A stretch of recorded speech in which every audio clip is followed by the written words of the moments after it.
Emprestem-me seus ouvidos. Eu sou o Pi e o meu convite é: vamos pensar? No podcast de hoje, eu selecionei para o nosso tema medo. Medo é relacionado com a situação de enfrentamento do coronavírus.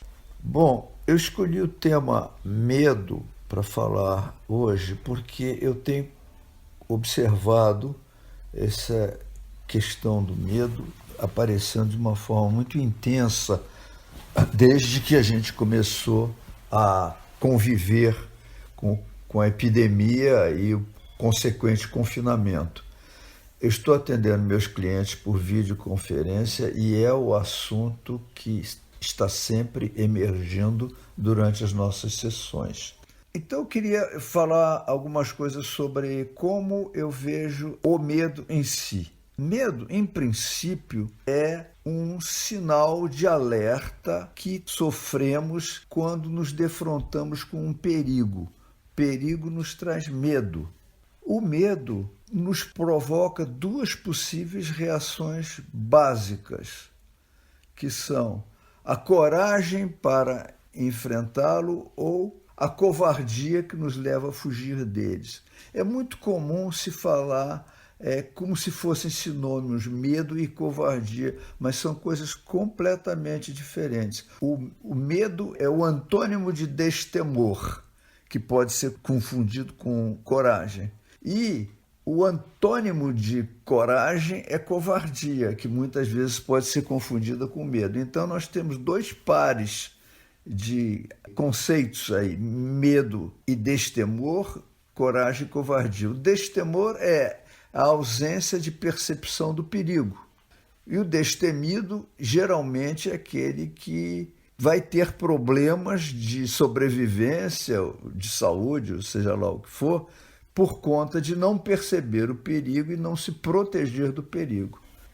O medo é uma coisa muito importante. Ele serve para que a gente construa proteções em relação ao perigo. Eu diria que isso é o medo saudável. O que é o medo que não é saudável, o medo prejudicial? É o que seria o medo sem sentido, né? O medo que não adianta nada a gente sentir. Então, vamos distinguir isso com um exemplo prático. O primeiro medo que a gente procura ensinar para os nossos filhos é o medo de atravessar a rua. Você não pode atravessar a rua porque vem um carro e você vai ser atropelado, vai se machucar, pode morrer. Então, a gente procura incutir esse medo na criança para que ela tome consciência do perigo, em primeiro lugar, e depois aprenda a se proteger desse perigo. E que é o que nós todos fazemos. A gente vai aprendendo que atravessar a rua é perigoso e que a gente tem que se prevenir olhando para um lado, olhando para o outro, antes de atravessar a rua.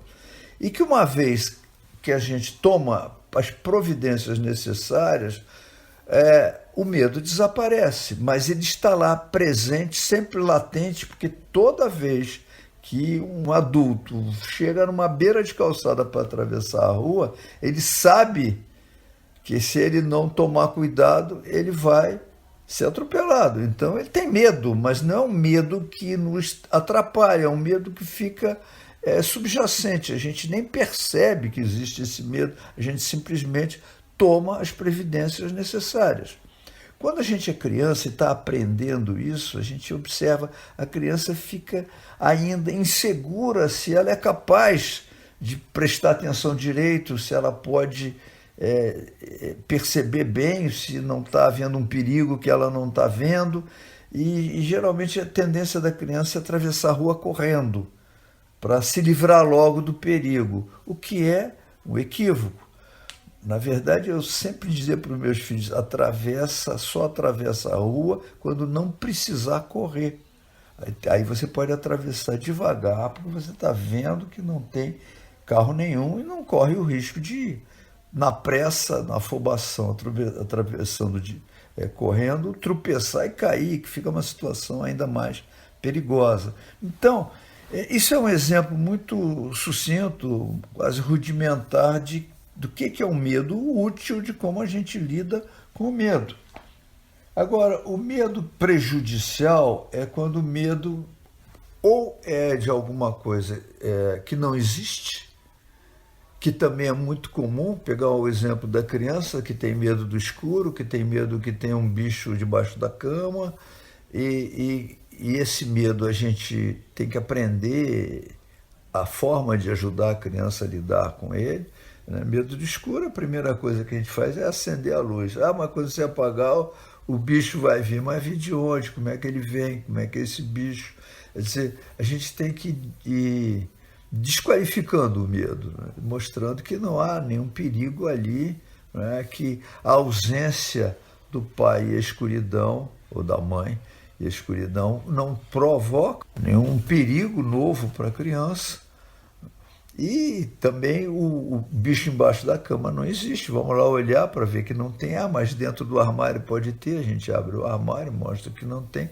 E aos poucos a criança vai dominando o medo, reconhecendo que ele não faz sentido, que é um medo de alguma coisa que não existe, que é um medo imaginário, construído apenas pela nossa imaginação. Por outro lado, há muitos medos que são não propriamente imaginários, mas são medo de possibilidades. Um exemplo bem banal: medo do desastre de avião, medo de andar de avião. Andar de avião é perigoso porque o avião pode cair e a gente pode morrer. Não faz muito sentido a gente deixar de andar de avião porque o avião pode cair, porque, em primeiro lugar, aviões hoje em dia caem muito pouco, muito raramente. A probabilidade da gente morrer no desastre de avião é microscópica. E segundo, porque a gente não pode fazer nada em relação a esse medo. Se a gente vai viajar de avião, o medo é inútil. A gente não tem nenhuma providência que possa, na verdade, tomar para evitar que o avião caia. Então, o melhor é confiar no piloto e relaxar, já que a gente presume que o piloto é capaz de enfrentar as dificuldades, etc, etc. Mas são medos recorrentes, muitas pessoas têm. E é um medo que, obviamente, só prejudica, não serve para nada. Medo do possível é doentio. Medo do provável é saudável. Tem um perigo provável, a gente procura se acautelar, se proteger. O possível não, porque tudo é possível. Então, quando a gente qualifica um medo como possível, mas não provável, é a hora da gente questionar esse medo. Por que eu inventei que isso pode acontecer? Isso também é um trabalho importante que a gente pode fazer conosco. Há um outro fenômeno paralelo ao medo, que é a ansiedade. A ansiedade é quando a gente tem um medo que não sabe do que. A gente sente um medo dentro da gente e a gente não consegue dar um nome a esse medo, compreender o que é que está provocando medo na gente.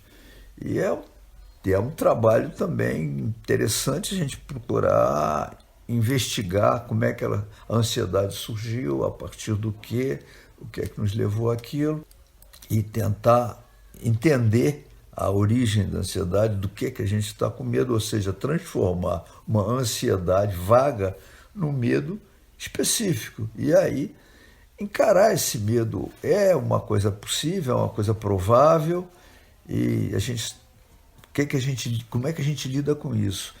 Dito isso, vamos falar do medo que nós todos estamos vivendo, em maior ou menor grau, relacionados com a pandemia que assola o planeta. E como a gente encara a providência básica que está sendo tomada, que é a do evitar a contaminação através do confinamento. Há uma razão para isso, que não é evitar que as pessoas contraiam o vírus, é simplesmente evitar que todas contraiam o vírus ao mesmo tempo.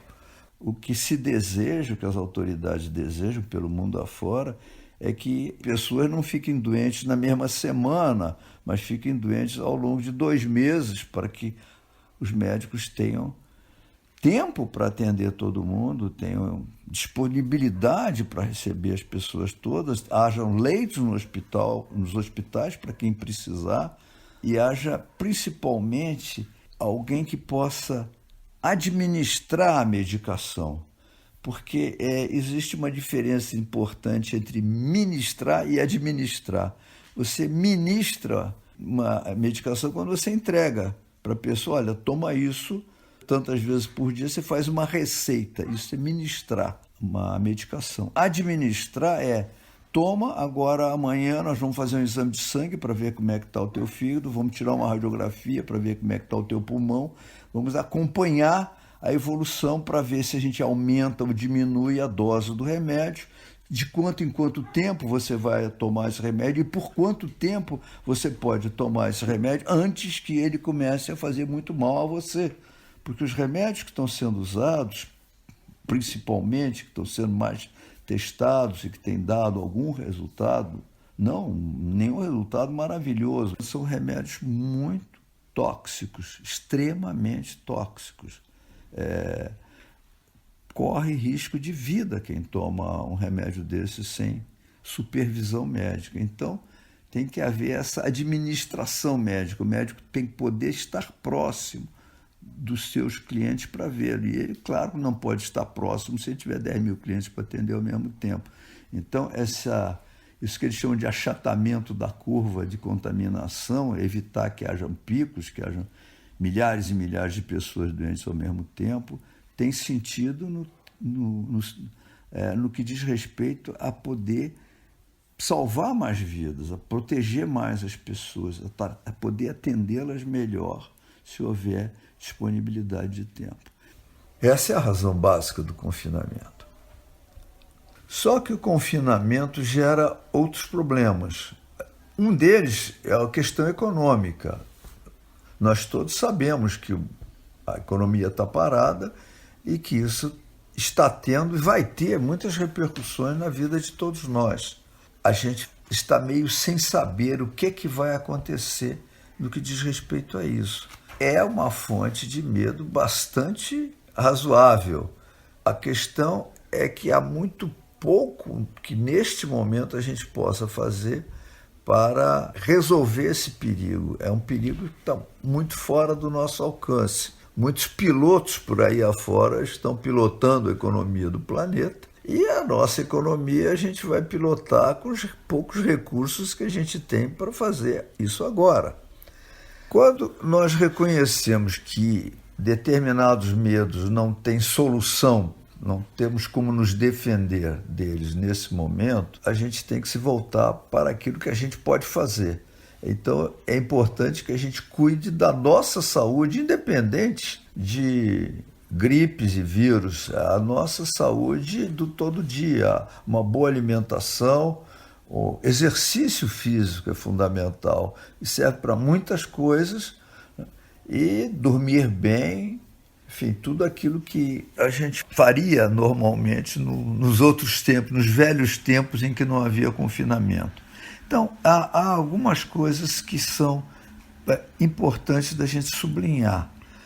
Por exemplo, a questão do excesso de energia que fica dentro da gente, porque a gente não está gastando essa energia, ele tem que ser administrado. É importante que a gente faça exercício físico aeróbico, aquele que queima a energia.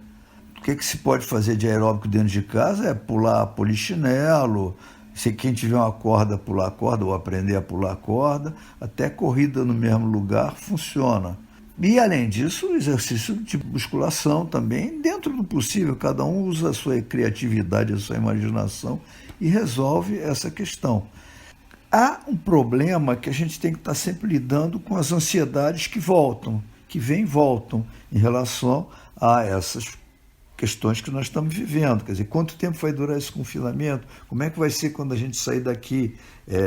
De novo, volta a questão econômica. Como é que vai estar a vida da gente, as contas que eu tenho que pagar, que eu não paguei, o que vou pagar, o dinheiro que está escasseando, a comida para botar dentro de casa. Quer dizer, essas pequenas coisas do dia a dia que são novas, e porque são novas, elas são problemáticas. A gente ainda não tem o esquema para resolver.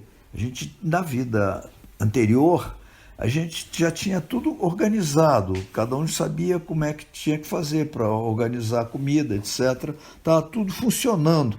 Então, como isso tudo cortou, a gente tem que reconstruir esse funcionamento todo. Isso dá um certo trabalho, a gente tem que criar uma nova rotina. As rotinas que a gente tinha de depois do trabalho eu passo não sei aonde, faço não sei o que e volto para casa, essas rotinas acabaram.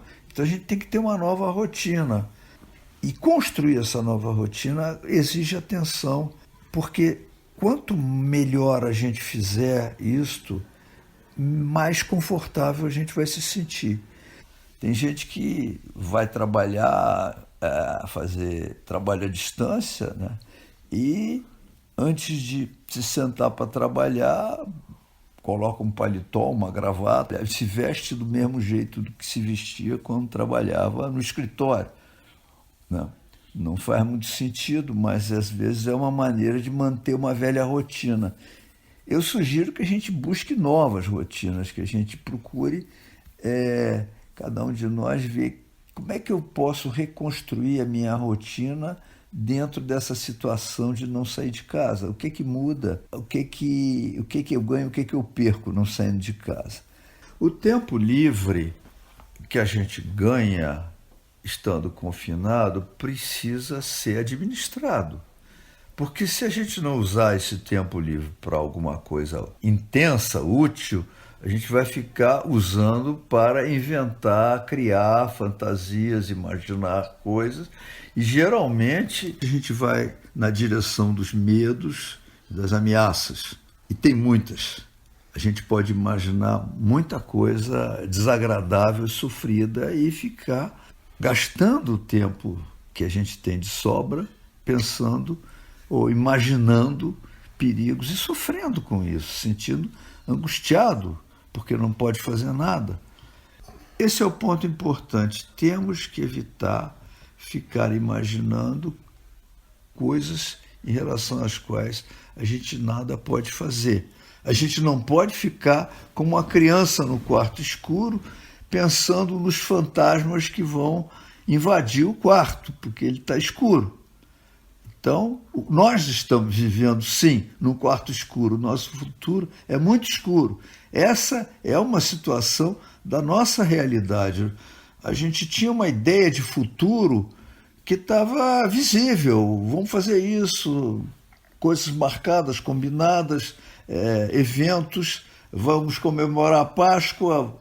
E a gente está vendo que tudo isso desapareceu. Ficou um espaço em branco, um espaço negro, tanto faz. A cor do espaço importante é que ele é preenchido normalmente por ameaças, por temores. A natureza humana faz assim. As crianças têm medo, os adultos também. Esses medos vagos, esses medos construídos pela imaginação. Então, isso precisa ser evitado. Como é que se evita? Primeiro, nos ocupando. Há um velho ditado que diz que mente vazia é a oficina do diabo. E é verdade. Se a gente não preenche a nossa mente, ela começa a produzir maldades, coisas negativas. Então, ocupar a mente significa construir novas tarefas de vida para nós. Eu penso que, em termos de confinamento, o que a gente melhor pode fazer é se voltar para a arte. A arte nos dá uma outra linguagem, que é a linguagem do espírito. O espírito se manifesta através da arte, o espírito de cada um de nós. Se manifesta tanto recebendo a arte dos outros, que nos comove, que nos mobiliza, que nos emociona, e também a nossa própria arte. Vamos redescobrir o artista que havia dentro de nós, o artista que no jardim de infância rabiscava um papel, o artista que um dia fez uma quadrinha, ou que cantou uma música. Então, vamos procurar buscar o que há de musical na gente, o que há de gráfico na gente, artístico nesse sentido, ou o que há de poético. A nossa capacidade de fazer poesia, de descrever alguma situação de vida, de contar uma história, tudo isso é possível de ser feito. Tudo isso são desafios interessantes porque eles mobilizam aquilo que é o mais característico do ser humano: criatividade e arte. Só nós, humanos, é que conseguimos ter essa criatividade e ser capaz de expressar algo que não seja concreto, algo que se transmite de espírito para espírito. Então, vale a pena a gente gastar um pouco do nosso tempo livre em busca do nosso dom artístico. E também, volto a repetir, saboreando mais a arte alheia, visitando museus virtuais, escutando muita música, procurando sofisticar a música que a gente ouve também, uma música que nos desafie mais a compreensão.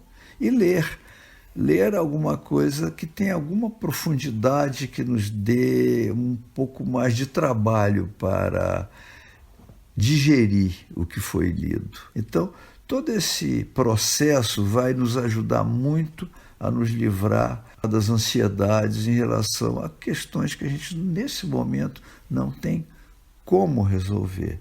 A gente pode apenas se preparar dentro do que a gente possa imaginar, mas sem saber que dia a gente vai poder sair do confinamento, quando a gente vai poder voltar a fazer o que fazia antes e até como será esse mundo depois. A gente pode especular muito sobre as mudanças que estão ocorrendo, as mudanças que vão ocorrer. Eu vi fotos tiradas da Índia, do Himalaia, que há 30 anos não era visível porque por causa da poluição não havia possibilidade de se ver à distância. Há crianças indianas que viram as estrelas pela primeira vez na vida, porque a poluição não permitia que as estrelas fossem visíveis na atmosfera das grandes cidades indianas. E acho que em outros lugares também.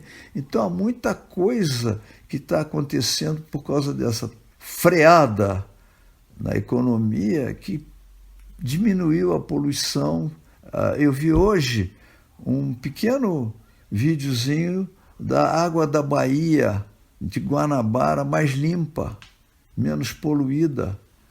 Então, tudo isso nos leva a pensar como é que nós queremos viver o mundo daqui para frente, como é que nós queremos nos situar frente a essas questões ecológicas que sempre existiram, que foram apontadas por muitos cientistas, pesquisadores, ativistas, mas que ficavam em segundo plano, era uma preocupação deles, não nossa. Agora, as questões ecológicas estão mais à flor da pele, estão mais evidentes para nós e nos levam a pensar em conjunto que providências nós podemos tomar para proteger esse planeta, sem querer agora, nesse momento, entrar num assunto que eu quero abordar numa próxima conversa, que é a questão específica do combate ao vírus, do porquê que o vírus aparece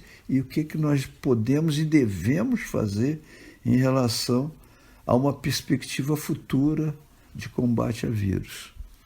Então, hoje vamos ficar por aqui. Eu queria agradecer a ajuda de meus filhos, Pedro e Arthur, me permitindo que eu conseguisse produzir esse podcast. Muito obrigado pela audiência.